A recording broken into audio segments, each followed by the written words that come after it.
Ação geralmente envolve desafios físicos, reflexos rápidos e combate. São jogos que passam a sensação de adrenalina. Apresentando uma variação de combate e armas, geralmente são jogos com bastante efeitos e bem satisfatórios. Por si só, não é difícil de criar esse estilo de jogo. Se você tiver conhecimento de Game Jazz e Game Feel, você consegue facilmente criar uma sensação de adrenalina para o player. Sandbox. Jogos sandbox oferecem aos jogadores um mundo aberto e geralmente uma grande liberdade para explorar ele, além de interagir e criar coisas dentro desse mundo, sendo o principal ponto desses jogos a liberdade que ele dá ao player. Sandbox pode ser complexo ou simples, depende de quanto mais opções você der para o jogador, mas suas mecânicas normalmente são simples, dando bastante espaço para jogos indies divertidos. Você tem que ser bastante habilidoso para criar mecânicas interessantes para o seu jogo, por isso você tem que ser pelo menos razoável em programação. Alguns exemplos de jogos sandbox é Minecraft, Gmod e God Simulator. Terror.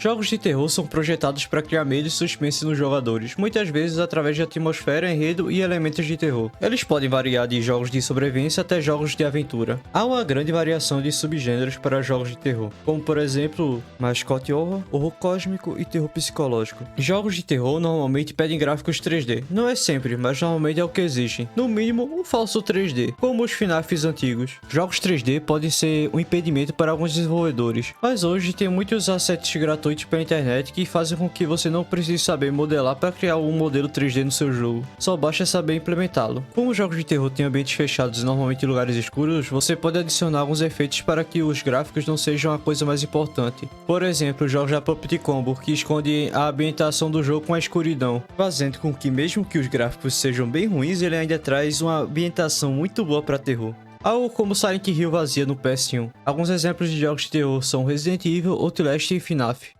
RPG, nesses jogos normalmente são um universo à parte, com grandes histórias onde normalmente você cria seu personagem e controla ele e suas ações nesse mundo fictício. Os RPGs geralmente envolvem aprimoramento do personagem, exploração de mundos e interação com NPCs, além de alguns aspectos de escolha na trama. Há uma diferença entre RPG e JRPG, mas a maioria dos aspectos são compartilhados entre eles. Caso você decida criar um jogo usando essa temática enorme, aconselho usar o RPG como subgênero desses jogos.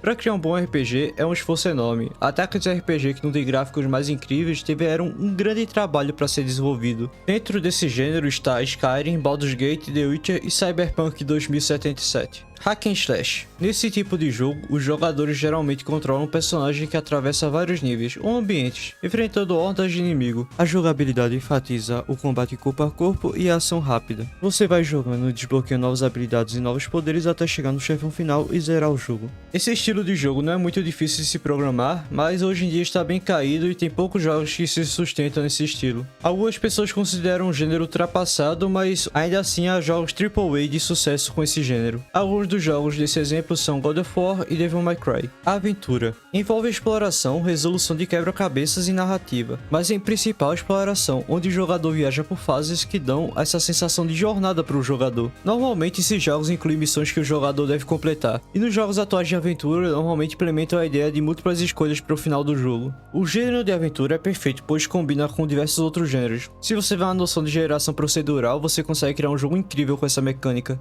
Embora você precise ter um ótimo game design para fazer quebra-cabeças e fases que se conectam de uma forma convincente para o player. Exemplos desses jogos incluem Zelda e Uncharted. Beat Up. Nesse tipo de jogo, os jogadores geralmente controlam um personagem, entre vários que você pode escolher, que enfrenta uma série de oponentes em sequência, geralmente usando combate corpo a corpo, mas com algumas habilidades especiais. Esse estilo de jogo normalmente é linear. É simples de se programar e normalmente é um jogo curto, mas esse estilo de jogo necessita uma arte muito boa para conseguir trazer imersão para o jogador. Embora nos dias de hoje esse estilo de jogo ainda esteja um pouco ultrapassado, ainda tem alguns jogos que fizeram sucesso nos dias de hoje, como Castle Crashers, o Turtles Time e o Street of Rage, que é antigo, mas tem versões atuais que ainda fazem sucesso. Corrida.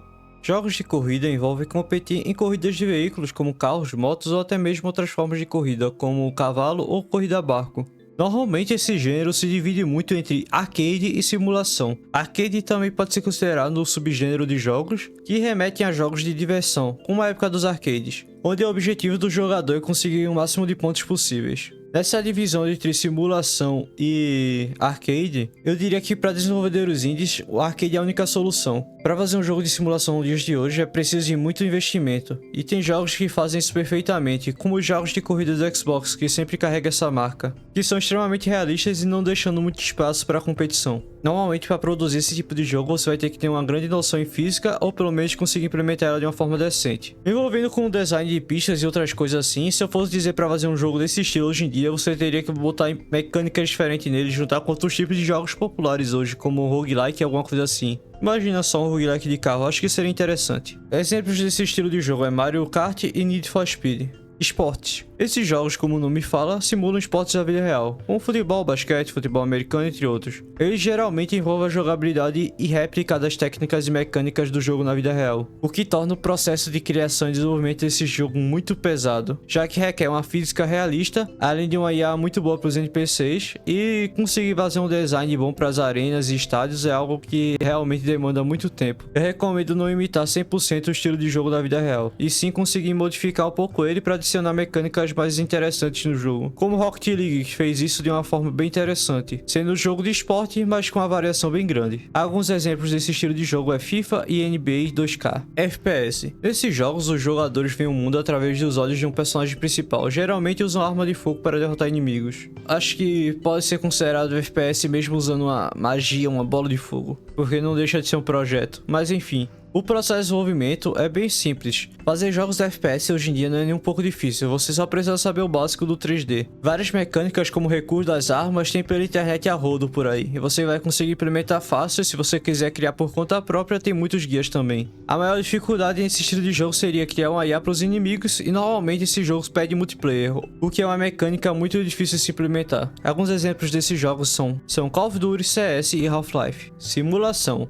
Esses jogos buscam replicar aspectos da vida real ou fantasia. Eles podem simular atividades como pilotar aviões, dirigir veículos ou construir cidades, ou até mesmo gerenciar fazendas. O processo de desenvolvimento desses jogos envolve modelagem realista de sistemas e comportamentos. Se você for fazer um jogo de simulação, você vai ter que saber o básico de como funciona isso. Mas é claro que existem variações e variações. Existem jogos que tendem a buscar o realismo máximo na simulação, como Flight Simulator ou Kerbal Space Program, ou assim como tem jogos de simulação que não buscam tanto realismo. Exemplos de alguns jogos assim são The Sims e Flight Simulator. Jogos de luta envolvem combate direto entre dois ou mais personagens, geralmente em um ambiente de luta 2D, ainda assim que tem aqueles aspectos que parecem 3D. O processo de desenvolvimento requer um balanceamento muito minucioso dos personagens, já que isso é uma coisa levada muito a sério nesse estilo de jogo, onde o competitivo é a chave para esse estilo, ou seja, requer um grande balanceamento dos personagens, uma animação de combate muito boa e umas mecânicas de combos bem aprofundadas para tornar o jogo interessante, e sendo um estilo bem difícil de se fazer hoje em dia. Exemplos de jogos de luta são Tekken, Street Fighter e Mortal Kombat. Sobrevivência. Nesses jogos, o jogador deve sobreviver a um ambiente hostil, geralmente enfrentando ameaças como fome ou sede, e até inimigos por aí. O desenvolvimento para esse estilo de jogo envolve um design e normalmente um mundo aberto. Embora isso não seja uma regra, há muitos jogos de sobrevivência em lugares fechados que é bem interessante. Para esses jogos ter uma progressão boa, normalmente tem um sistema de craft dentro dele. Você vai ter que colocar ameaças sérias para o jogador e fazer com que ele se sinta pressionado para conseguir sobreviver nesse mundo hostil. Geralmente também adicionam IA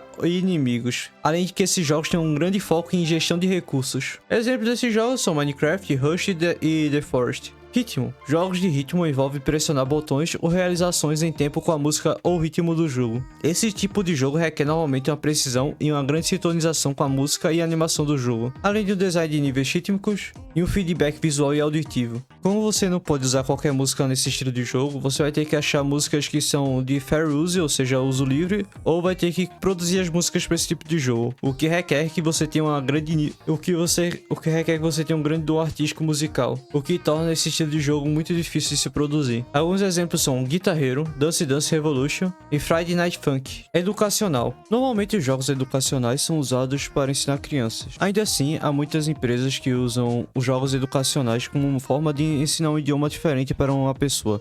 Esses jogos buscam ensinar os jogadores sobre um determinado assunto, conceito ou habilidade. Esse tipo de jogo requer normalmente colaboração com educadores, como o Duolingo, que é uma forma de gamificação de aprender um idioma. Como são jogos destinados a ensinar, normalmente ele tem uma mecânica simples e uma coloração bem forte, sendo um estilo de jogo mecanicamente fácil de se produzir. Exemplos desses jogos são Martic Blaster e Carme São Diego. Então, eu acabei de fazer uma tier list dos gêneros dos jogos que eu expliquei até agora, e a tier list não está ordenada do pior pro melhor, mas sim do mais fácil pro mais difícil. Até porque gênero de jogo é gosto, né? Não vai ter como ser melhor ou pior. E tudo isso é minha opinião, é o que eu acho como desenvolvedor. Além disso, é claro que faltou muito gênero de jogo aqui, vai ser a segunda parte em breve. Até lá, espero vocês.